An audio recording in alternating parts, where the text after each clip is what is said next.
Let's get some hometown insight into what Vegas voters are really thinking. Colton Lockheed is Nevada political reporter for the Las Vegas Review-Journal, and Michelle Rindels is a Nevada-based political reporter for the Associated Press. Thanks for being here.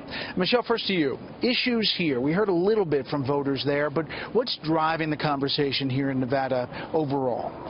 I think it's really the economy here. We're one of the hardest hit during the recession, of course. Skyrocketing unemployment.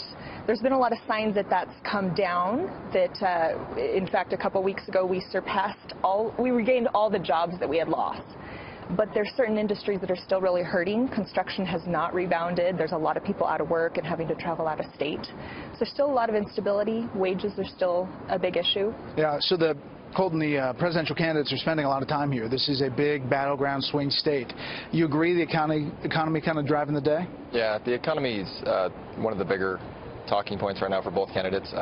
Here, for Nevadans, like she mentioned, we were one of the hardest hit in the recession. Our housing market, I think, was one of the, I don't think it's still quite where it hasn't hit where it was pre-2006, where you see other states like Colorado where it's surpassed that. I think the economy and I think immigration is a big issue here. We have one of the highest per capita Latino populations.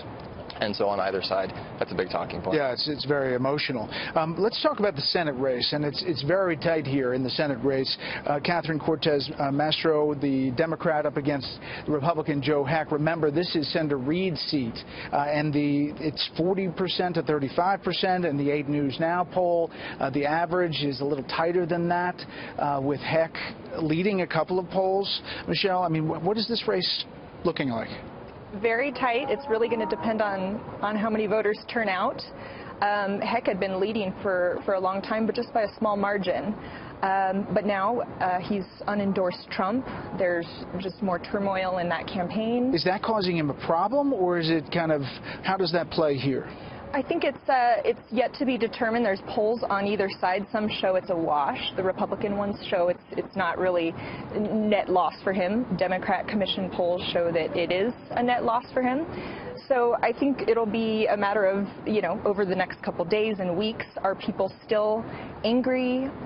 You saw him booing when people were booing him when he unendorsed Trump. Is that going to wear off? Are people going to, in the end, go with him anyway? Yeah, Colton, Las Vegas knows Donald Trump. He's got a building here. He's been here.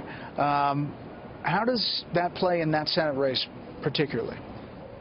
I think, like Michelle mentioned, the unendorsement, we haven't seen how it's going to play out, but that is something that his opponent, Cortez Masto, is really kind of harping on right now. What other issue besides Donald Trump and Hillary Clinton and their appeal is driving that Senate race?